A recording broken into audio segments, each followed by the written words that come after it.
Good morning. We're on to our second group today. We're running a few minutes behind, but I apologize for that. We're going to have some conversations with NOFA Vermont, and we have some folks in the room, and we're going to start out with Maddie Kipling. How are you? I'm great. It's nice to see you all. Thanks so much for having us. Yes. Just as a reminder for the record, my name is Maddie Kipling. I'm Policy and Organizing Director at NOFA Vermont, Northeast Organic Farming Association. I really want to thank you, Chair Ingalls, and all the committee members for having us in today. And I'll just say at the top, I'm joined by my colleagues, Joanna Doran and Jessica Lucas, who are right here. We are excited to share some of NOFA's priorities with you, and I do have some slides to share, so I'd love to just take a second and get those up. Okay.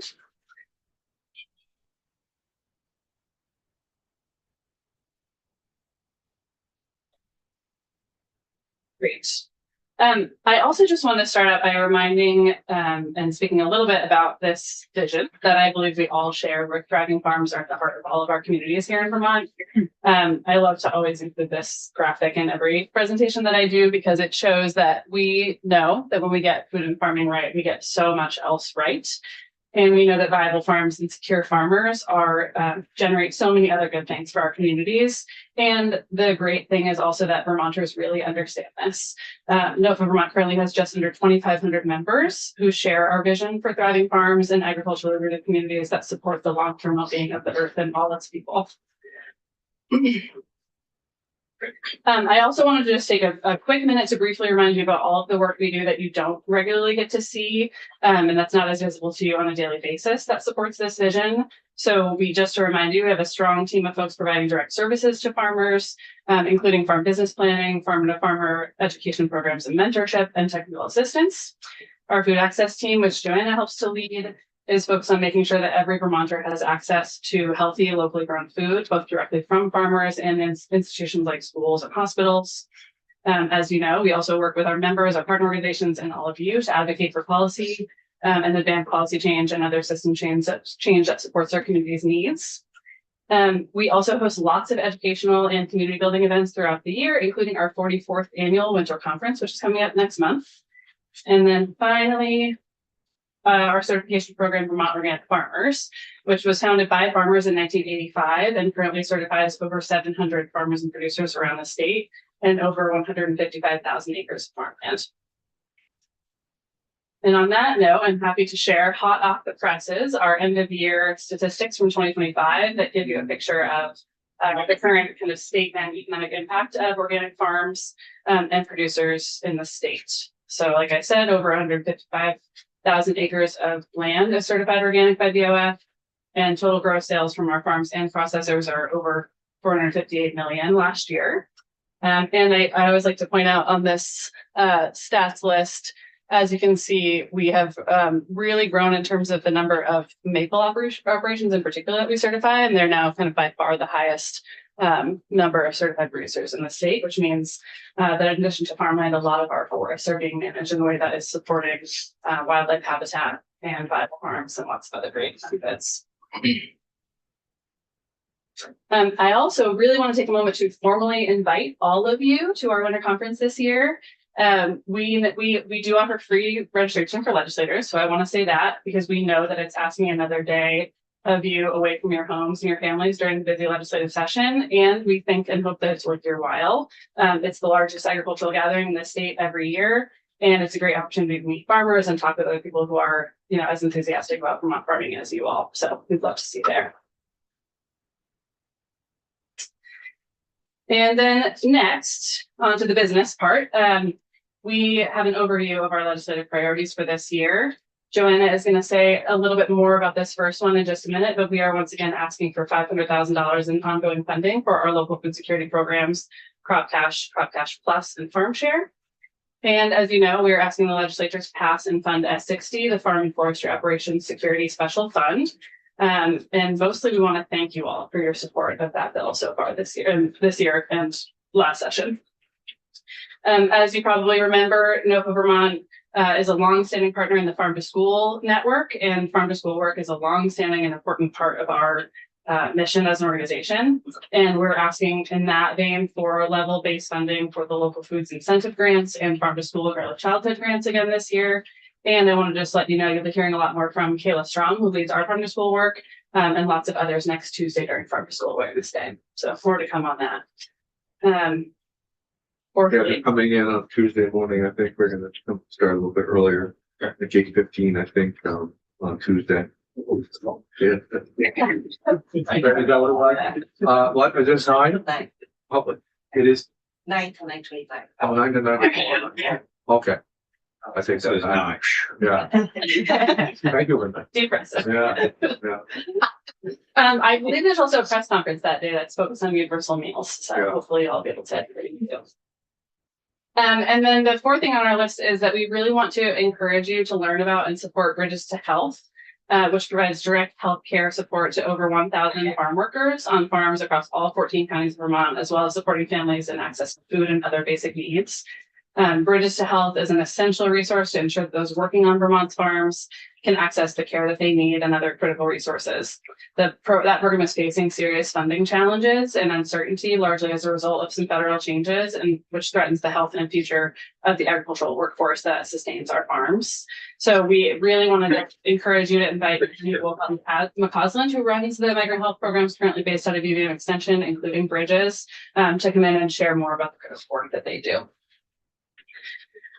Next, No Vermont, as you know, I think, is a core partner on the Food Security Roadmap Coalition, and we're continue to be so excited about the work to move to a future where all Vermonters have the food that they need and want. And we hope that you'll spend some time in the coming weeks hearing more about our policy priorities from the whole coalition. And then lastly, No Vermont is part of a relatively newly formed and also broad coalition of farmers and farming organizations who hope to see the longstanding exemption for agriculture from municipal regulation restored following a Vermont Supreme Court decision back in May of last year. We are really concerned about the implications of that decision for farmers and farming in the state, and we encourage you to spend time hearing more from us and our partners and the farmers directly impacted by that decision. So that's sort of a little preview for you. And if it's okay with you, Mr. Chair, I'd love to have Joanna come in and share more about Just that. a little bit more before we do that. Sure. Well, and you and I had the opportunity to talk the other day, which was nice and helpful. But just to bring the committee up, just kind of what we kind of went through a little bit of it. Where are you? Where have your discussions been with VLCT as far as in that? Have you have they been partners with you as far as consulting, and you guys are getting your voices heard about what your feelings are about the Supreme Court decision? Yeah, we have met with a lot of partner organizations. So Rural Vermont, I'll try to remember them all, just so you know, so how broad this coalition that's working together and that's in alignment. Rural Vermont, Caroline's in the room today. The Connecticut River Farmers Watershed Alliance, the Vermont Dairy Producers Alliance, Agrimark, Cabot, the Land Access and Opportunity Board, the Vermont Association of Conservation Districts, and there might be more, but we've all been meeting collectively with both the Agency of Agriculture and the League of Cities and Towns. As a group, we've only met as the advocacy organizations once with the LCT, and that was a really productive and great initial conversation to sort of understand where they are and where we are. And it seems like there is, some distance between what they want to see and what we want to see, but not maybe as much as we would have anticipated. And it seems like we were kind of set up to have a good working relationship with them. But like I said, we really want to come back in and spend some time getting into those details with you all, and especially want to make sure that you hear directly from farmers who are going to be impacted. So more to come, certainly. I think that decision came as a shock to everyone. I mean, I don't want to be obvious and state that, but I just did. But I think it's of all things, it's very, very important that we all understand that we're all in this together, and that we can differ on what we believe farming is or not. But when you have a decision like that comes right in and it strips away a lot of what we thought our rights were, it's concerning, and it's very, very important that we all support one another, and we appreciate that you guys are firmly behind that. The committee has talked about S60 a lot. We're firmly behind all of that. We're gonna have a real tough time, and we worked from the beginning. I think we led hard on that. We pushed the dollars hard as far as where it is. I think we started out at 7 million and then it was 5 million, 3 million, 2 million, 1 million, but nothing, which is discouraging. And I think that this summer will show you anything is that we're going to have wide swings in weather. And who would have thought that we would have had the drought conditions that we found out yesterday were about $15.9 million worth of damage or harm caused to Vermont farmers. So we will grab hold of that bill when it comes back across and do all that we can do to put some funding to that. I think it's going to be a very, very big challenge. But again, appreciate your guys' support on all what you've done as far as with that.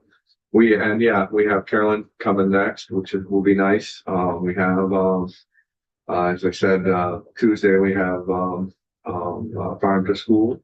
And so coming in, and so all what is important to you is important to us, and let's keep chatting. Sounds great. Thank you so much. Really appreciate it. That was powerful. We don't have that. I'm gonna send it to you. I'm so Okay, sorry. thank you. I can actually probably do it I probably can do it while Joanne's speaking. She's a beast too, but I'll send it to you. Thank you. Yes. Thank you. You're welcome.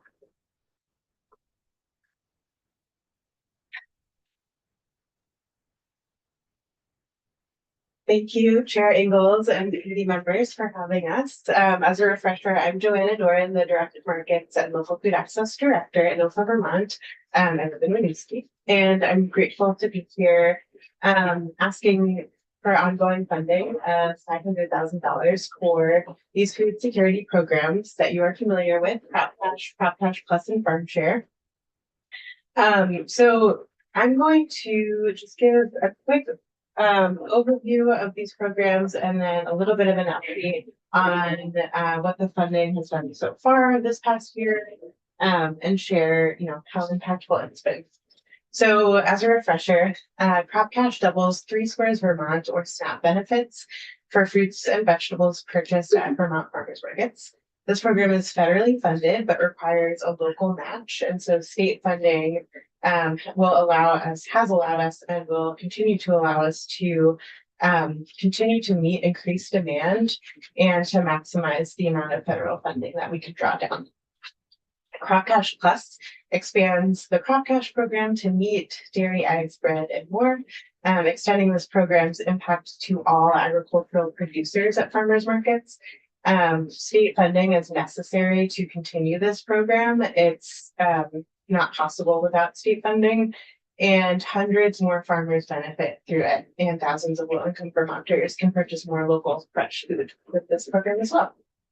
And then finally, the Farm Share program has subsidized CSA shares for low-income Vermonters for over 30 years and pays for 25 to 75% of the cost of a community-supported agriculture share. State funding will allow us to support up to 700 families in purchasing a consistent supply of locally grown food throughout the year. I'll hold off on that one. So with significant support from this committee, thank you so much for your support in FY26. We've been able to maintain increased food security through these programs with the FY26 appropriation of $450,000. We have been able to grow program levels of these programs to help meet the demand, shorten wait lists, and bring more funds to local farms and ensure more households can afford a consistent supply of local fresh food. More specifically, here's what the impact was done so far this year in 2025. So through the Farm Share program in 2025, we have supported over 530 households, which is more than 1,450 individuals to purchase a CSA share that they wouldn't be able to otherwise. In the 2025 season, Crop Cash has been on track to invest $200,000 in over 40 summer and 20 winter farmers markets and farm stands, and to draw over 10,500 SNAP transactions at farmers markets. Crop Cash Plus has also provided a significant economic boost to farmers.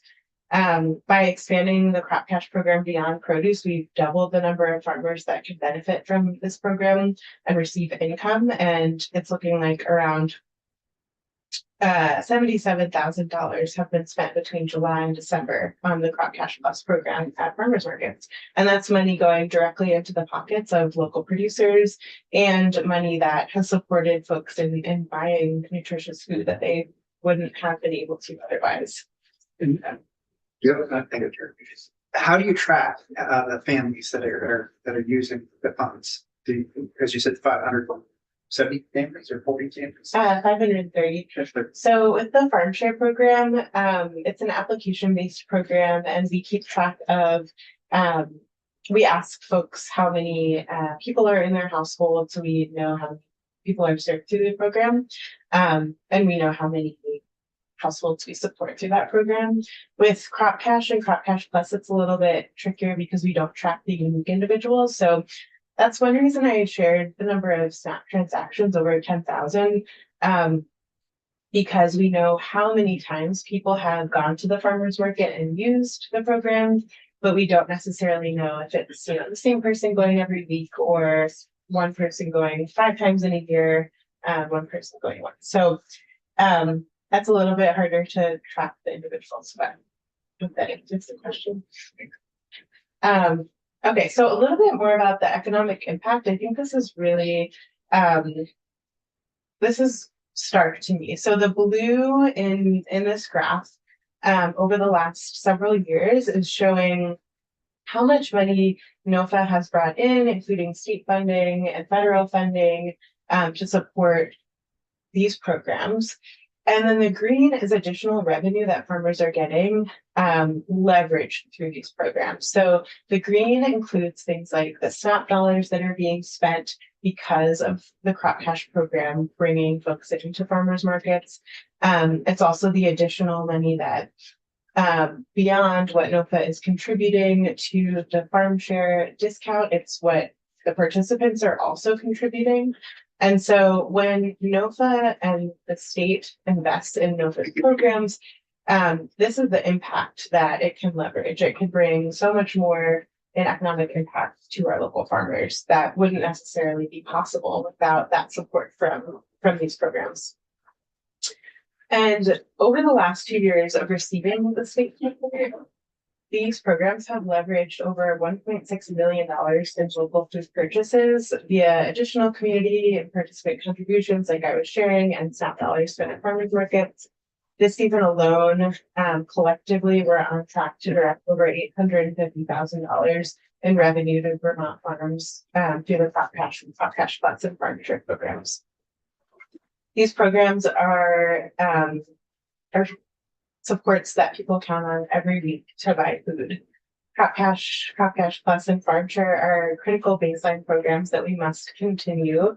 And the state of Vermont has shown that it can be a leader in investing in these vital food security programs, which have been pivotal during critical moments and meet the needs of our community members. The state can count on this investment being used for the best possible outcome for Vermonters. And I think we've seen that already. I'm not gonna read these quotes, but these are some examples of both customers and a farmer of how impactful these programs have been for them. Food security can and should be achieved for everyone who lives in Vermont. And at the same time, we can support our farmers and ensure that they get the profit that they need for growing the food that we all need and want. Crop Cash Plus, and Farm Share help us achieve both of these goals.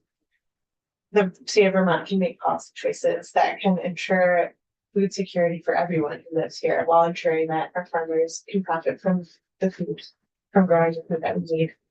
We support NOFA Vermont's request for $500,000 in ongoing funding to support Vermont farm viability and food security by sustaining these proven programs, Crop Cash Plus, and Farm Share.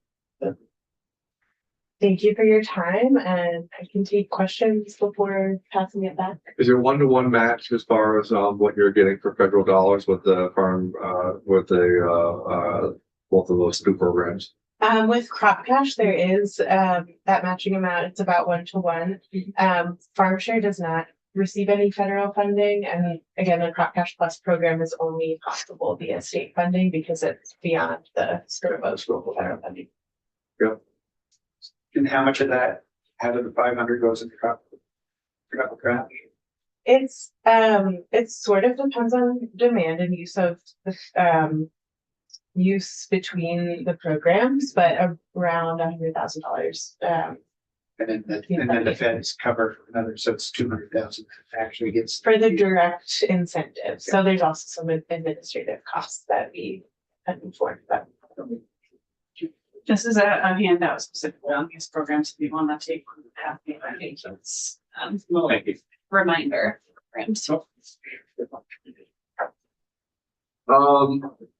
Well, thank you, Igor. I'm glad to, we were glad last year to be able to, fund those. I think, remembering back through that, it was a little bit of a battle, but, we'll, you know, we're gonna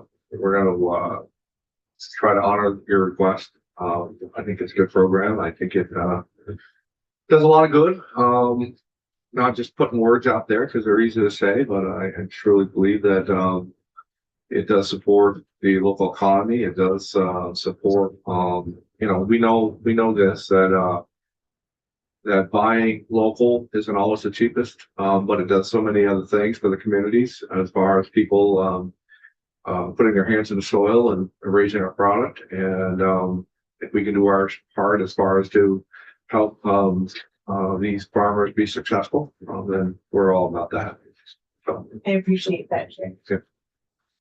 thanks. Anything else? Anything else that you guys? I have a little more to say. Absolutely. We have Come on. time. Yes, come on. Yep, Some of it won't be entirely new to you, but as I mentioned earlier, really we want to formally thank you for your strong support of S60. And I also have a handout on that, which I know you're very familiar, but it's fresh and it's on nice crisp paper, and I just thought you should know. So just a little bit more on S60, and because we have some new numbers to share with you, and a couple of other updates that you all should know. So as you know, NOFA is a part of a broad coalition of farmer organizations working to pass S60.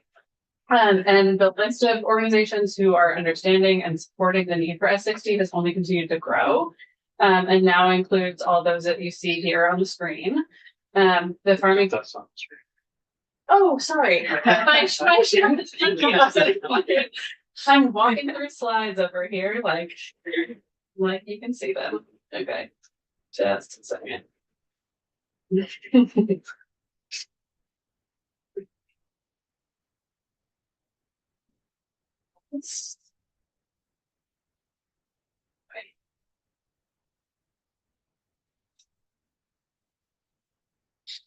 I'm just trying to get back into this.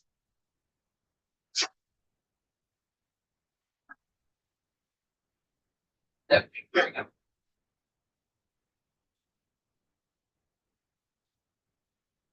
This is the formal thank you that I was meaning to show to you over here. So this is the list of organizations who have now signed on and are actively supporting S60, which is really great to see that community growing, and more both agricultural organizations and also food security organizations are really understanding and stepping up to support S60, which has been wonderful to see. And as you know, the farming community has now been through 3 consecutive years of catastrophic weather, from untimely frost to flooding, and this past year, the drought that was so devastating to farmers all across the state, including in many of your districts. Farmers cannot continue to bear the costs of these disasters without substantial support from the state. As you know, federal programs like crop insurance really don't serve the needs of the vast majority of Vermont farms, and the federal relief that we have been promised is incredibly, outrageously slow to arrive, unfortunately. In total, the losses reported by farmers and forestry operations over the past 3 years now add up to just over $94 million.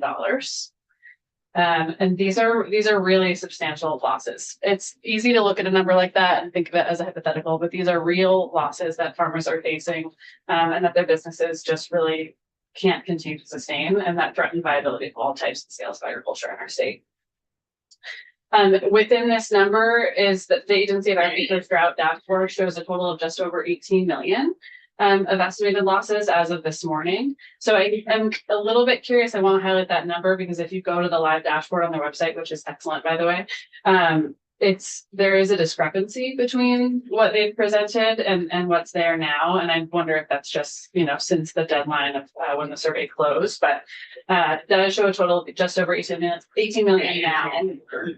And again, I don't like to just talk about the numbers because that number represents millions in lost crops or severely reduced yields, animals, and in some cases full herds sold, millions of gallons of water hauled, and hours and hours of farmers' time spent hauling it. It represents yet another season of farmers pivoting, adapting, and figuring it out, and another season of economic, physical, and emotional strain for the people producing our food, providing jobs, and contributing so much to our state's economy and our communities. We encourage and trust that you'll take the time to also hear directly from farmers who can share their personal experience and what support they need from the state to continue farming as extreme weather conditions persist. And in the meantime, we have some quotes, which are also on the side of that handout that I passed around from farmers here on the screen about what the Farm Security Fund would mean for their future. So this is a quote from Owen in Derby. He said, "Extreme weather events can have devastating effects on my business. The Farm Security Fund would help give me a better sense of security as a farm business owner and fill major gaps in the safety net for us farmers. It also would mean that we farmers can feel better supported by the folks we elect to represent us in government." Jesse in Orwell at Lazy Dog Farm said, "Vermont's farms need the Farm Security Fund for extremely challenging seasons like this one. Farmers who plan to prepare for yearly fluctuations but can't control the weather, nor a year in which we produce only half our usual crops. Passing and funding this bill will provide crucial support for farmers having to purchase feed we normally wouldn't have to." Senator Heffernan, thank you again for taking the time to visit Jesse's farm back in the fall and hearing directly from him and Stephanie about some of the effects they've been facing. And then finally, Meg Emmons, who's a maple producer down in Woodstock, said, "Farmers are the backbone of Vermont's culture, heritage, and economy. They contribute in so many ways to food security, land stewardship, tourism, jobs. The list is endless. We need to support farmers through the Farm Security Fund to ensure that farms can weather this changing climate and thrive as they protect our working hands." I know I'm not telling you anything that you all don't know and have already supported, but I just want to lift up some of the things that farmers have been saying to us. I think it's very important that of all the people that you have on the list that we're looking at, and it's broad, and it's good to see some added people on there, that they let their voices be heard to the Appropriations Committee. That's where it's going to happen. Yeah. That's where it's all going to happen. You've already sold us. Yeah, absolutely. So, I do understand that. it needs to, And we will do that work to make sure that they can be heard by the appropriations committees for sure. thank you. Thank you. And then lastly, I already mentioned this, so I don't really think I need to reiterate, but just want to let you know that we're in alignment with lots of other organizations on this issue of the municipal exemption. And we'll love to come back and speak with you more about that in the future and bring some farmers in to speak about it too. Yeah, we're attacking that on several different fronts and with some other partners. So yeah, so hopefully we can. We've got meetings upon meetings. So yeah, hopefully we can get that back to where we think it ought to be. Excellent. Well, thank you so much. Oh, and then lastly, here are the folks from NOFA that you can expect to see in the State House from time to time. So you have three of us here in the room, and then you might also see Grace Odell, who's our executive director, and Kayla Strom, who's our, that's an old title. She's now our Farm to School program director, who'll be in the building here and there too.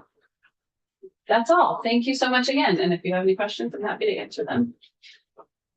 Ready? Well said. Thank you. Thank you so much. Thank you very much. Thank you.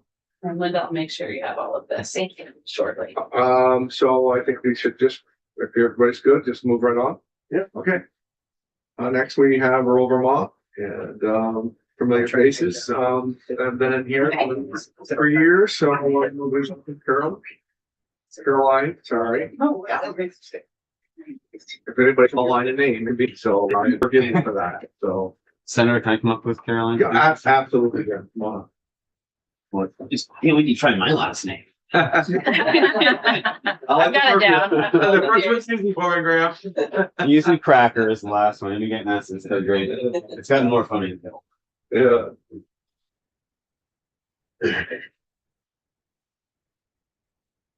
Yeah, Welcome. good morning, dear committee. Thank you so much for inviting us in. For the record, Caroline Sherman Gordon, Legislative Director of Rural Vermont. I wish you all a happy new year. And I will admit, I was a little confused yesterday. I reached out to Linda, applauding the committee that you so early had Stephen Collier in to get briefed on the municipal exemption issue. And had shared with her the list of the contact information of all our coalition members, with the goal to have us all in and ideally present as a coalition on the municipal exemption. And then you invited me in to speak today, but I was first assuming you want to maybe hear like setting the stage on that issue from our side. But I see on the agenda, it's more about general overview of our priorities for the year. So I asked Graham to come as well. Yep. So if that's The time is yours, so whatever you folks want, let us be aware of, it's your time. All right, maybe I will just say very briefly about the municipal exemption. Maddie already mentioned, but it was really made an effort to address the Supreme Court ruling as it came out May 30th. We immediately started working with the Farm Bureau and the Vermont Agency of Agriculture to address this.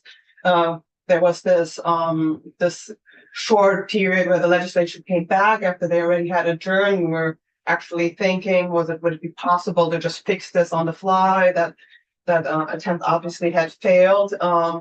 But then over the last 6 months, as I mentioned, we really have grown to include and grow this diverse and group of the most significant agriculture and food system stakeholders in Vermont, including Vermont, the Farm Bureau, Agrimark Cabot, the Vermont Dairy Producers Alliance, Norfolk Vermont, Vermont Association of Conservation Districts, the Connecticut River Watershed Farmers Alliance, Farm to Plate, and the Land Access Opportunity Board, and a couple others as well that have been a little less active but engaged. And so over this time, we have come to an alignment on a legislative proposal, and we definitely would like to present and discuss that with you as a coalition. But I also want to share that, we have been meeting with the Agency of Agriculture, Food and Market several times over that same period of time. And while we found a lot of alignment in our talking points, we left disappointed in our ability to come forward with a shared legislative proposal with them.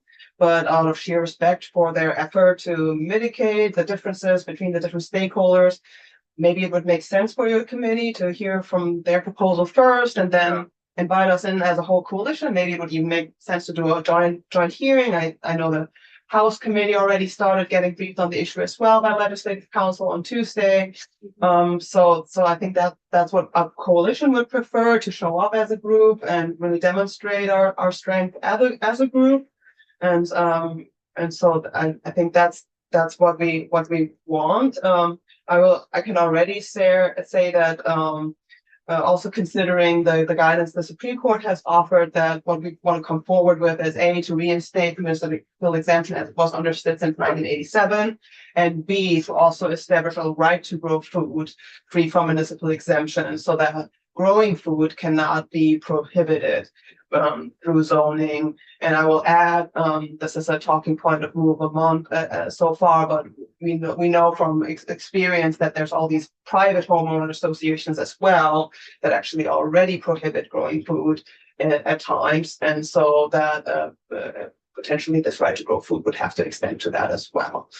You've heard me say it as an audience member in the room, but this is your time with Rural Vermont, and I think it's very, very important to say that it's very important that we all stay together as farmers, and we're going to have difference of opinions about what we believe farming is on all sides, but when you have a decision like this that just comes right in and cuts through the heart of everything that we thought we knew and believed, it's very, very important that all voices are on the same place and doing everything they can do to protect all farmers. And so I'm very appreciative of to hear not only Milton's but Rural Vermont's position that in the fight that you're putting forward.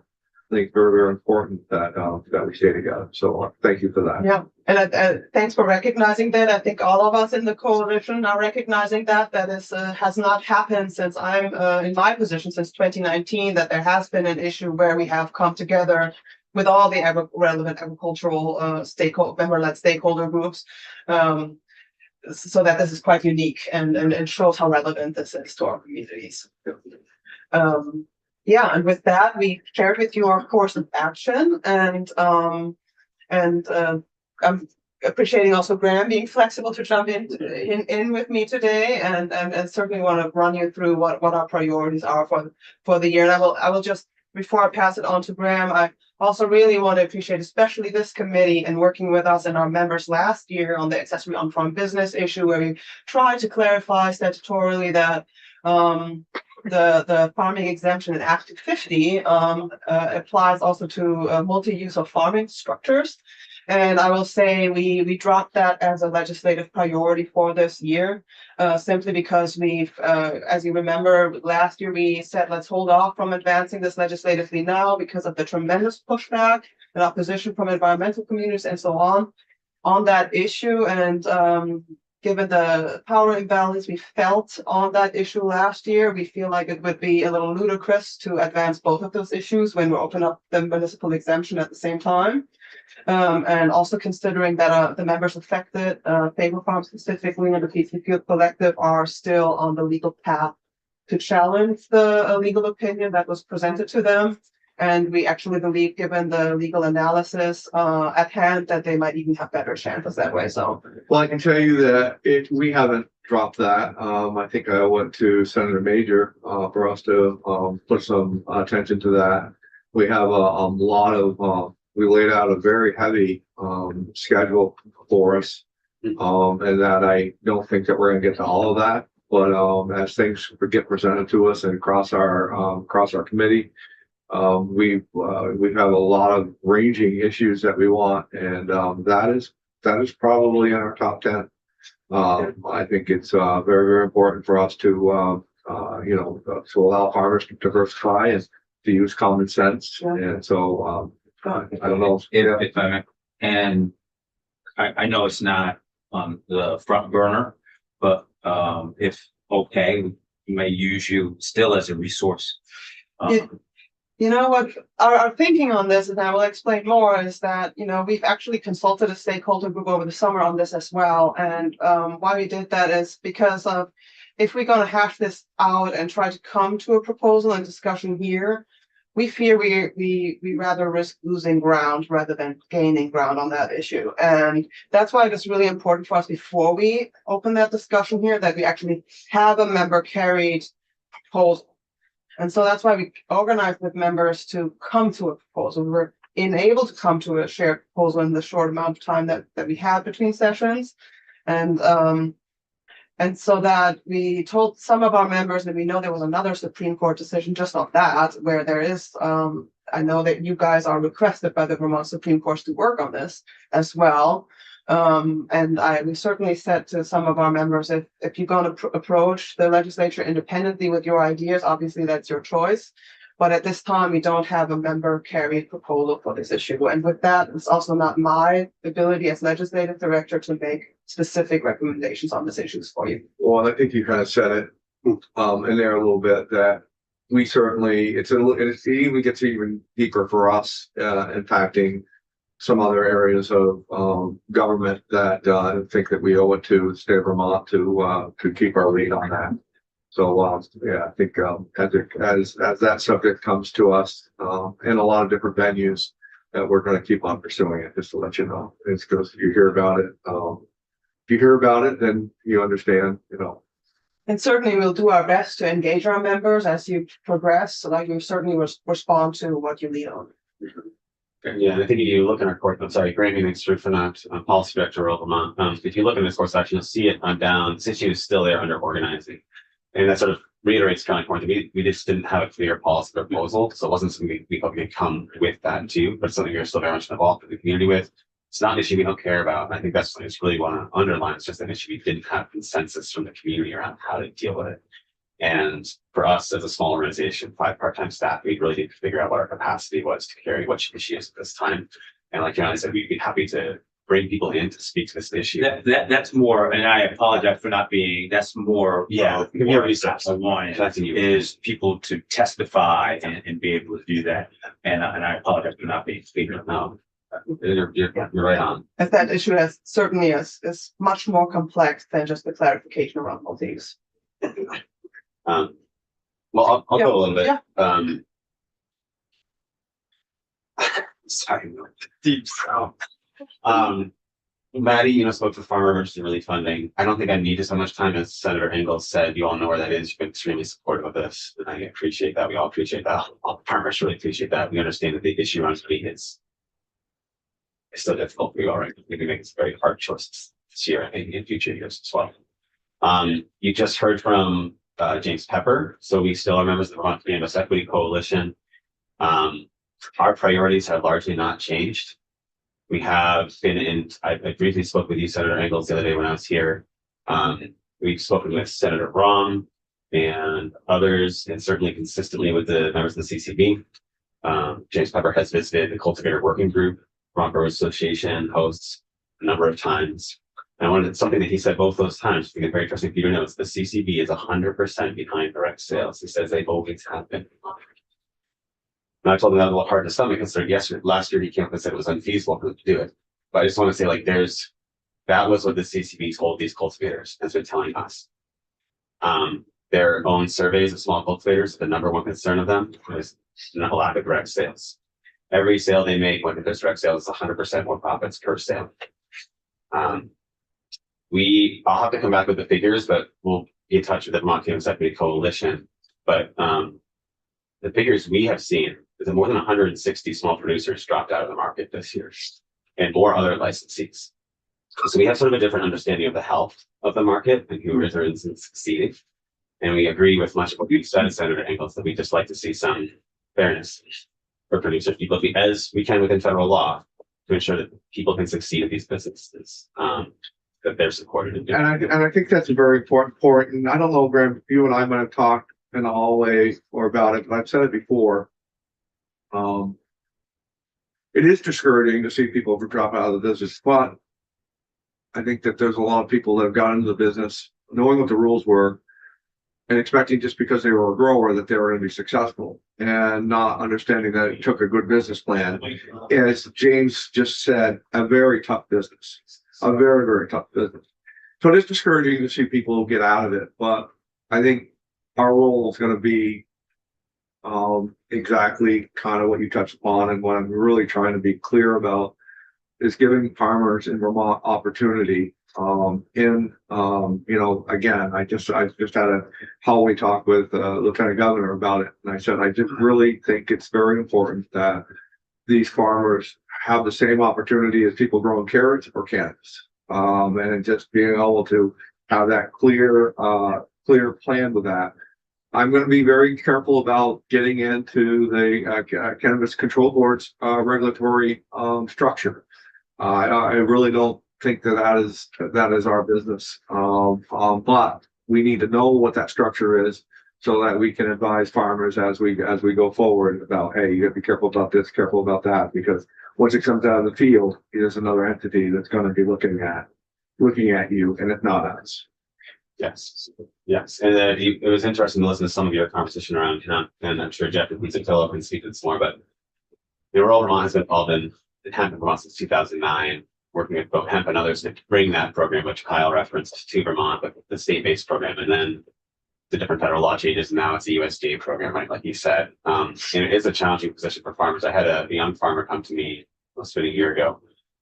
He said, I've traveled around the country. I've been a farmer in different places. I was able to get land here through the land trust. I cannot produce cannabis legally on this land. I also agree with the USDA, so I can't produce cannabis. But I've been offered a deal by an Oregon manufacturer to grow a particular form of hemp. It sent it to him at a pretty decent rate. And I think that's a tough position for Vermont farmers to be in that they might not want to support the market, especially if it's going towards some of these synthetic products we know have not been tested on human health or otherwise, and send them to this commodity market where what he really wants to do is just to be able to produce a high value product here for this market. So there's a really tough dynamic that the farmers are put in, right, between the federal laws and the state laws and what they can or can't produce. They're just trying to figure out what crops can they grow, that they know how to grow well to make a living. So I appreciate you just understanding the complicated nature of it. So if I may, and I don't want to get you off topic, but we got a little bit of time. Sure. how, and maybe you know, maybe you don't know, and I think you might have been in the room when I said it. How realistic am I being as far as to when we have hemp coming from out of state into the market and basically they're transporting THC. How realistic am I to say, listen, we're going to give you a 3-year ramp up, but from this point forward, we want the hemp that's going to be produced here to be grown in a state. We have an interstate market as opposed to inter. Right, And that's all dependent on this federal, what happens federally. right.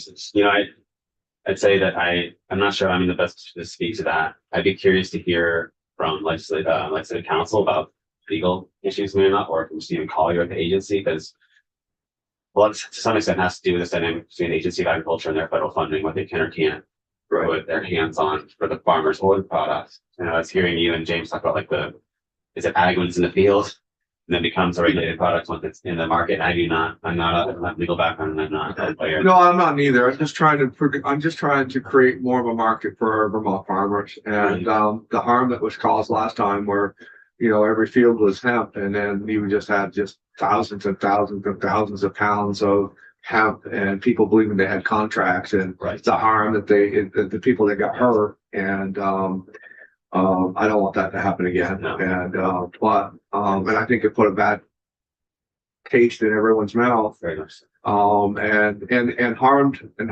the industry some because of the people that just didn't get paid. But if we can create that market here within the state and on a safe and secure way with real contract with Vermont people, I think would open up opportunity. So kind of where I'm going at with that a little bit. I think it'd be helpful for me to speak with Jeffrey. You know, he's in touch with more of these producers. They are sort of the Vermont Growers Association is in touch with most of the cannabis producers in the state and hemp producers. We have a relationship with many, but I haven't had a conversation with him to understand more how he understands that positionality to be like. I will say that there are some practices such as you mentioned some of those contracts those days, and we talked to many farmers who lost a lot. Right. They had contracts that weren't honored. Farmers lost savings, investments, a year or more of work. And that's dangerous. And again, I'm not going to hijack your time. Yeah. I appreciate you taking the time. But I think that the future of Vermont farming, and again, some of the positions that you guys had taken earlier about the size and the scope of work farming has become in Vermont. I think that if we are going to be successful, it needs to be the small farmers that create the growth. I think that as these other bigger farmers expand, we're actually not gaining farmers. We're probably gaining product, but we're actually losing the number of farmers. So I think that whatever we can do to protect the small farmers and to let them, I've been struck over and over and over again about how somebody can open up their kitchen and have a farm kitchen and make a living producing 12 loaves of bread a day or whatever that number was, or on and on and on. So we're very sympathetic to find ways for create new markets in the state of Vermont, because I think that's what grows agriculture. It isn't the large scale people that are coming in. It's the small farmer trying to figure out how they can make a living here. That's going to carry the day. Appreciate those sentiments. Along those lines, what I was getting at is that there are some practices that are emerging which are hurting those small producers in the cannabis, such as exclusivity contracts that retailers are trying to work with producers to sign. If I take your product, you can't sell it to anyone within X mile radius of my store. We've heard a lot recently about the vertical integration of retail. So retailers getting manufacturing and cultivation licenses, and then they're only selling their own product or working with stores who are also vertically integrated. There's more and more really challenging issues from those power players who have emerged those models, especially because there's no producers can't sell their product now. They need to sell through a retailer or wholesaler. So maybe I'll leave the cannabis there. We'll say that beyond my initial critique of some of what was said by Pepper, I think he's right in a lot of ways. That when services are offered on the underground market that are not offered in the above ground market, we're going to see what the studies have shown. It's about 30%. The states have captured about 30% of the cannabis market in every state, which means 70% still there. It's not, I'm sorry. Yeah, say that 70%. again. Yeah. That's important. yeah, that you I do that. don't, again, I don't have the study with me, but, Jeffrey Pizzutello, Vermont Growers Association will come, we come to this coalition, we'll bring more of the numbers ourselves, but some of the studies we've been looking at have shown that across the country, the people who've been commissioned to do these studies have shown that about, on average, 30% of the cannabis market in every state is the legal market. But 70% of the market is still underground. In our part of our point, and what we've heard from people is that consumers want to go to producers. They don't necessarily want to go to, this is a consumer driven a lot of the time. It's also, underground producers who we still don't see a market for themselves in the above ground. But just to say that there is reform that we think can be done, which can bring the money to the state, bring this economic opportunity you're talking about for small producers to capture that. We can speak more of that study, when we all come in, but those are some of the numbers that really ring in our heads as like really critical, because it feels to us that part of the issue is that the regulations that are in place are creating some of the problems we're trying to prevent. And we can speak more to this. I think, I'm just, so I'm just fully clear. So you're saying that still 70% is still illegal. The sales The sales. of the cannabis So- isn't happening, or in these states, and Vermont was one of the ones. Obviously, yeah, Vermont. So what's I mean, you may not know that because I'm just talking data in particular. But do we know what's driving that? Because it would seem that more people would want to go the legal route rather than the illegal route. I just, I'm a bit I think naive. this would be I think it'd be great for our coalition to come in, and Jeffrey can speak more to some of this stuff as he's more involved in that world than we are at Vermont. But some of the things I've heard, Would you facilitate that? yes, I can send Linda Yeah. an email about Thank getting us in here, hopefully next week Yeah, I or think that's something. would be important for us. Yes, there's a number of factors that we discussed. And I will say that, CCB is issuing a report, and we're actually in alignment with a lot of what they put in the report. So when they do have a chance to present that to you, I think we will see a lot more alignment there. That we sometimes have disagreements over, I think, how we see the whole picture and what we see as the immediate, some of the immediate solutions that we most helpful, and what, how feasible something is with the resources people. We spoke last year, I think, I spoke in the beginning here about this being a tough time for finances for the state. We know there's going to be a lot of programs that might be cut. That's choices that have to be made. This might be a place of disagreement. I know we had some disagreements this last year, but we also see opportunities for revenue generation. And we're working with I can't think of the name. There's the folks with the Fair Share Coalition and Economic Justice Coalition to talk about what some of those progressive revenue solutions can look like. Which would not be regressive in terms of taxing the working class, but growing more revenue for the state. We're not going to necessarily be making up $400 million. We're not trying to give the impression we're saying tax the rich out of this, but we are saying an equitable taxation system. A lot of people benefiting from the tax cuts in the big beautiful bill are going to have average persons get $56,000 back. Also, in those income brackets, at a time when all of our state coffers are going to be extremely low. So we are going to be part of that coalition supporting these more progressive revenue generation opportunities for the state. And we'd be happy to bring people in to arrange the argument about that. Genetic committees for preventing as well. Maybe Carol, you want to speak to PFAS? Yes. On PFAS, the legislature has done a lot of progress over the last couple of years, phase out PFAS products from consumer products.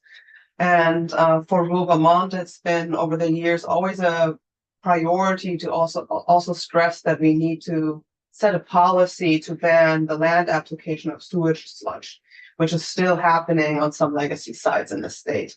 And Vermonters for Clean Environment was leading on introducing a House bill last year, H303, that was considered in the House Environment Committee, didn't progress there. To our knowledge, DEC had testified that they are testing, I think, 5 chemicals out of 1,500 or so PFAS chemicals for like residue in the soil, and that what they find was not concerning to them, so that they wouldn't like jump on setting a policy. But we are like, well, if you have a ubiquitous pollution problem and you only look at 5 out of 1,500 chemicals, then maybe there's more to discover there, and maybe there's a compromise where we grandfather in the legacy sites, but set a policy that we won't ever expand that practice, especially since there's also new research that the Guardian had just reported on how in drinking water you find these chemicals now, which is resulting in Alzheimer's and fetus death and such issues. Like, so it's tremendous. And just because we're addressing the consumer products now, we have not reached the end of the road on that issue. And this is also an agricultural issue. And we would be greatly in support of addressing that. Obviously, Maine has had their experience with their farmers really being devastated, going out of business because of the soil contaminants that were found there. From Not Just for Clean Environment, that we have been visiting Maine a couple of years back and met those farmers. We still have a relationship with those farmers. They would also want to be open to sharing their story here if that's of interest. And likewise, if there were for us at Rural Vermont, it would be a priority if we were to address that we also set in place a policy that ever were there contaminant levels found on farmers, that we need to have a safety net in place before that's happening. So that if those farmers need to pull all their product up the market, need to cease operation, that they're being made whole from the start, and that we're not sitting here after they've gone through hell to then address this as but be a little more proactive, as this is obviously a big issue already. So that's that. We don't know how high the chances are to maybe launch that in the Senate. We're trying to talk to senators and next door in environment about this, educate them about the issue, maybe them taking the lead, and then seeing after maybe if the Senate would have interest in this, if the House then would progress it as well. Maybe this is an issue we'd have to come back next year more prepared, but this is an issue we would not let go. This is, obviously there's also complicated issues somewhere the sewage flush would have to go and all that. So there's a lot to unpack there as well, but still putting it in the soil and contributing to these chemicals ending up in our drinking water doesn't seem to be the path that anyone is recommending. So yeah, that's PFAS issue. We would be happy to come into this committee. I'm sorry, before you develop the PFAS, my understanding is the federal government is rolling back some of the guidelines for PFAS. Can you talk to that and what you know about that and how it would affect Vermont? I would have to prepare for that. Okay. I would be happy to prepare for that. But yeah, if the committee would be interested in diving into that issue, we'd love to prepare testimony. More because I would want to know if we do anything, will it be superseded by the federal government? And are we spinning our wheels to do anything when we don't necessarily have jurisdiction? And I think the Agency of Agriculture has taken a position on that. I think maybe you saw the same news program that I did, and Steve Wynell was speaking about it as well. And I think Caroline, that again, I don't know that it's on our plate as far as to get it in, but I think that's going to be one of the issues that ends up crossing our plate this year. That we're willing to at least talk with the Agency of Agriculture and see their position on it. It sounds like it's, well, I don't want to speak for them because I'm only going off of a news source that I saw, but probably Senator Major saw the same one. But anyways, I think at some point in time that discussion will cross our table. And as you've said, we're not probably prepared to really make too much statement on it because we haven't had any testimony on it. But I bet that we will. Right, and maybe even your question, Senator Major, would be a DC specific question that give really the official rundown of the jurisdictional opportunity here or implications there, so that you get the official and correct answer. That might be the best recommendation to really get from them a briefing on the issue, maybe even how that went on the House or that kind of. Yeah, I think it may be worth mentioning healthcare.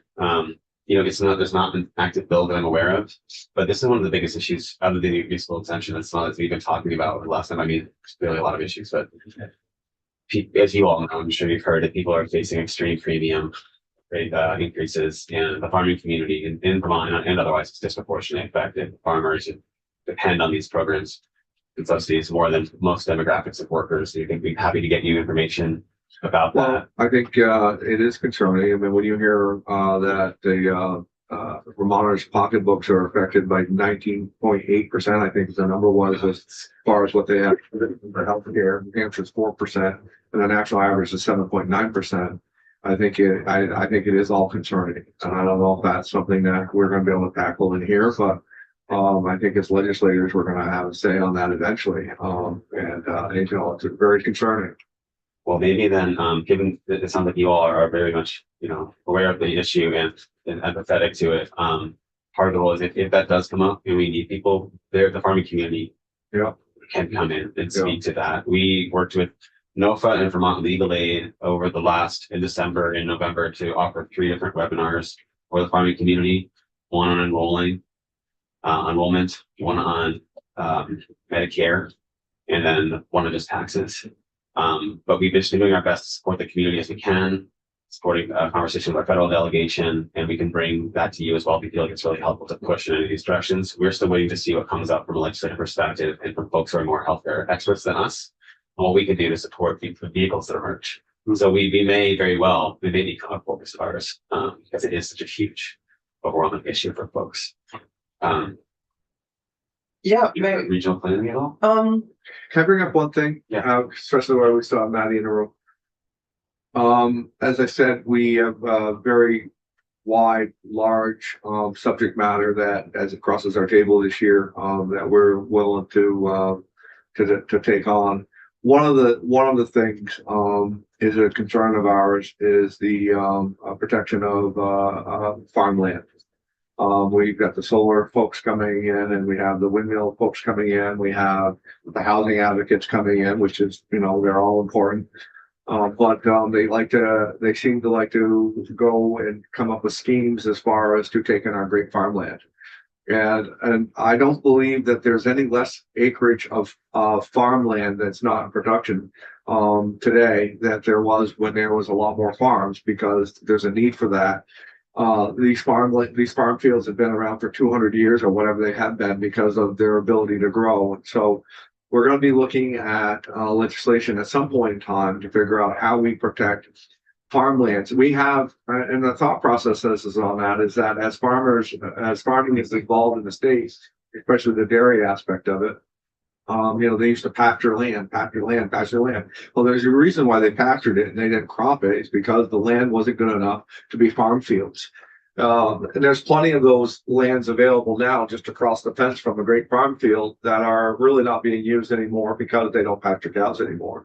We would like to see legislation to where these developers, no matter what name that they are, go for those that type of land versus taking up our great ag land. So that is a fight that we're willing to have and find partners for as we move forward. I understand that it costs more money to build a home on a rugged piece of land versus a nice flat one. But those fields need to be protected at all costs. Is our thought process on that. That's a battle that we would join with you with at some time. Yeah, I'm actually also going to meet with Representative Byrd for lunch today, who's introducing similar legislation in the House. And I've been working on some of that as well, as far as on a committee bill with some of that. So. Yeah. Undecided. Anyways, yes. So that is a battle that we would join with you. Yeah, and I think that ties into one of our kind of policy implementation priorities, where we're engaging in the regional planning effort. Obviously, Act 81 is well underway. It was passed 2024. That land use law overhauled Act 250, setting new policies and a planning framework for housing development, while also aiming to protect natural resources, but kind of outside of the village and urban centers. And so what we've been doing, we're trying over the last also legislative session, put an emphasis on that there's actually a mandate for the regional planning commissions to also issue future land use maps for agriculture. And we've been trying to emphasize that those land use maps should really be progressing into really indicating where do we actually need agricultural land, given that we have significant data from New England Feeding New England, how many more additional acres we need in production to even just produce 30% of the food that the population of Vermont is consuming. And so it's in the hundreds of thousands northeast wide, but the projection also shows that because of the heavy investment Vermont and also Maine has made in their local food systems, that those two states are projected to carry the lion's share of this actually regional food production, not just our in-state production. So we have no set policy and legal tools to actually get to that, and protect farmland from development and also get farmers onto the land, make that land affordable to farming. So at this stage, as Act 181 is being implemented, what we did is, and I'm a commissioner of the Two Rivers Ottauquechee Regional Planning Commission, is to share and educate our folks that they should engage with their regional planning commissions, and as these future land use maps are drafted, and ask for specific maps that indicate exactly where do you want agriculture to take place, because that's actually not even happening at all, even though that's the mandate. What's happening is that they say this is all rural and this is all forest and agriculture, but they are not looking at where are the agricultural soils, where are we losing agricultural soils, where should we protect them. Obviously, regional plans are not legally enforceable. That is the guidelines after which U.S. legislature and the towns as municipalities craft their ordinances to make these more legally binding protections. But there's not this visioning process. The data we have is not being used to make those recommendations from a planning level, and that's not in the public interest. Well, I think they raised a very good point with that, Caroline, in that the land use, all of that is going on. That it just seems to me that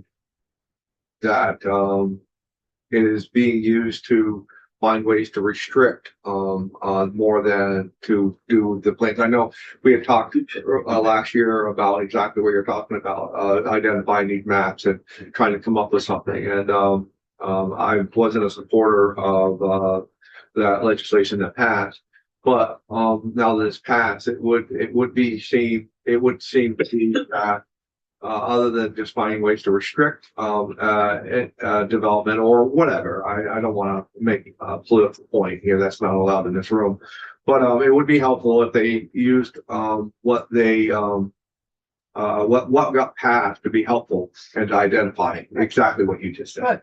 If I may, I think this issue, like access to farmland amongst nationally in Vermont, it's the number one issue for young farmers, beginner farmers, and marginalized farmers, of being able to access land. Mm-hmm. And as you said, one of the things we've been talking with NOFA and Land Access Opportunity Board, all these organizations, American Farmland Trust has some really amazing data about what type of development is actually eating up Vermont's farmland and across the country.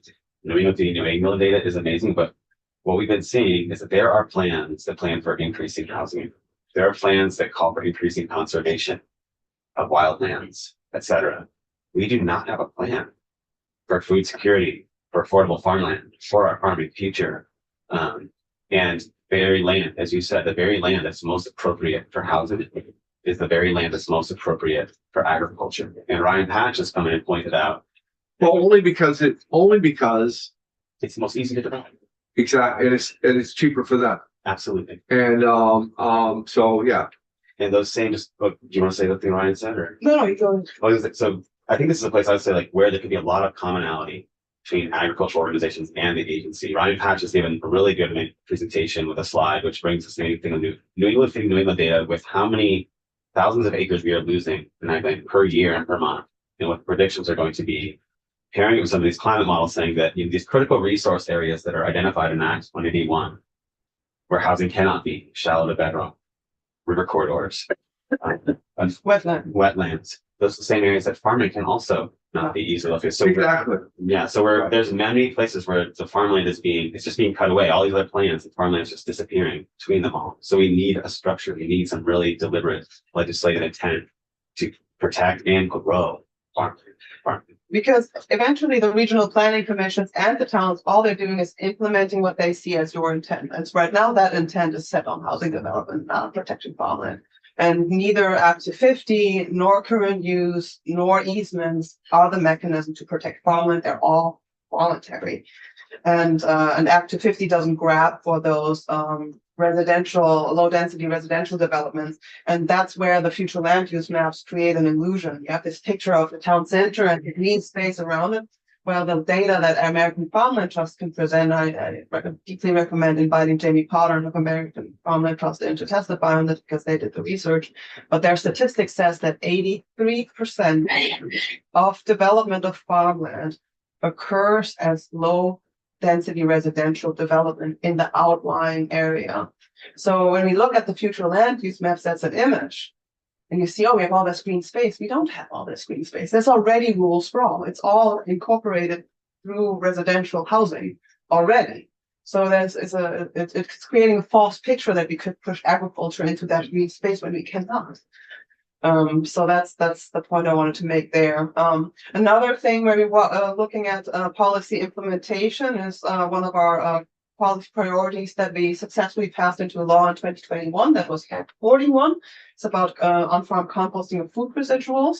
The defined on-farm composting of food residuals as farming. To date, when you go onto the Agency of Agriculture's website and open up the REP rule, that's still on there in the 2018 version. Obviously, anyone who wants to farm and look at what other rules applying to them, and I will add the REP rule are by far not the only rule applying to farmers and farming practices. But in that rule, you cannot find the definitions that are statutorily added to that rule.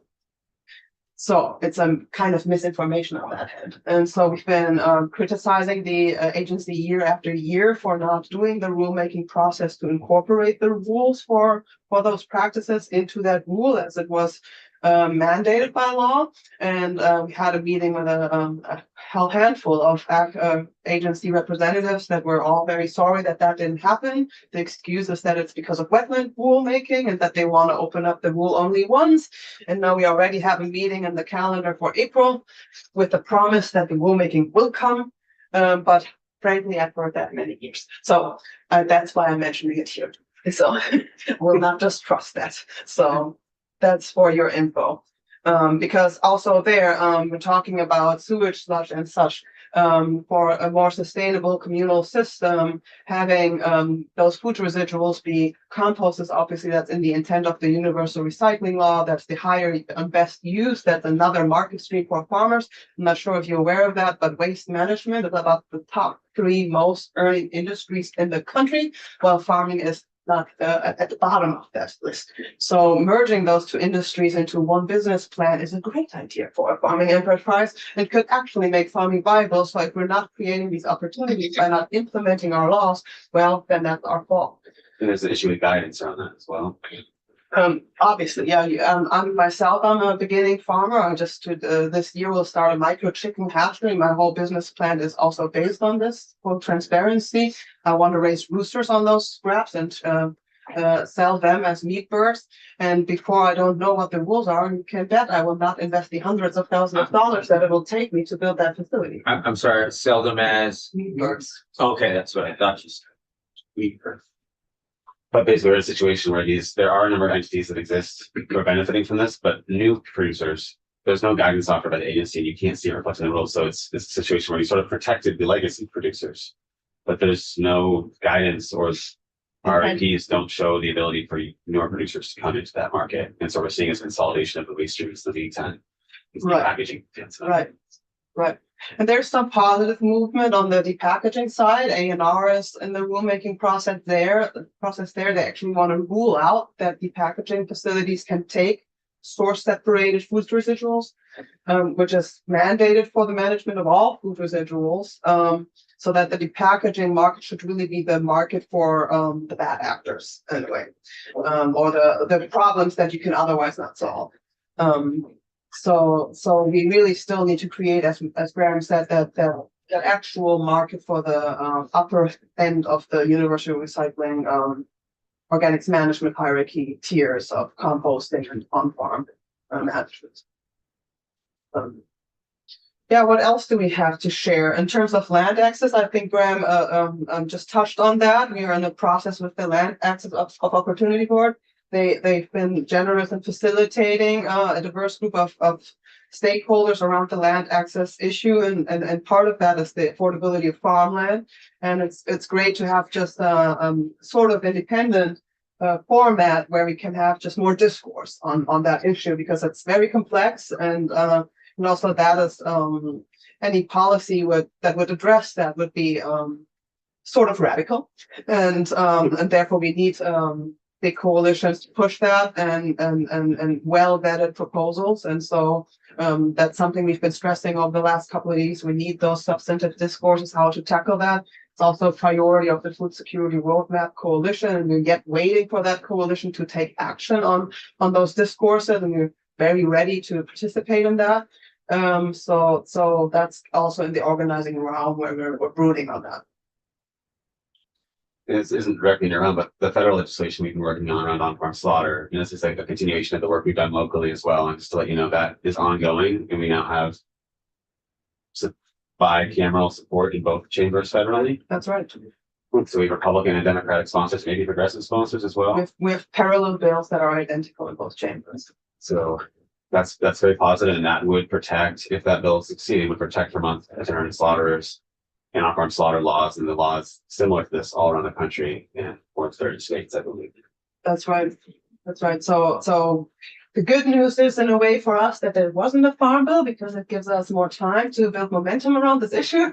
And so we're still hopeful that will pass. Will there be a farm bill? And every year we participate in the National Family Farmer Coalition's fly-in, and other member organizations of our national coalition are doing their own fly-ins, where we bring really farmers from across the whole country to testify on the relevance of on-farm slaughter for them, to educate lawmakers in DC about on-farm slaughter, and to really bring home the fact that it's already a legal practice nationwide, that it depends really on the state whether they do or don't allow for it. Many do defer to the USDA that does allow for it.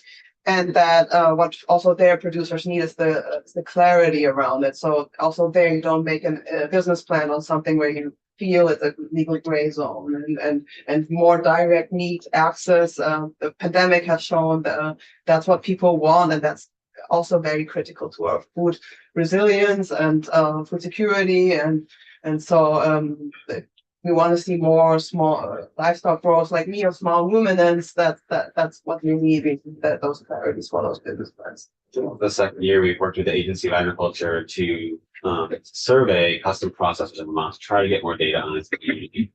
The agency, again, this is a place where we're in alignment with the agency. Another issue, I think, this is in alignment more or less across the board. A lot of agricultural organizations. We have farmers in Kentucky who are doing halal slaughter who support this. We have other farmers in Texas, other types of slaughter to support this. This is really across the board in a lot of ways.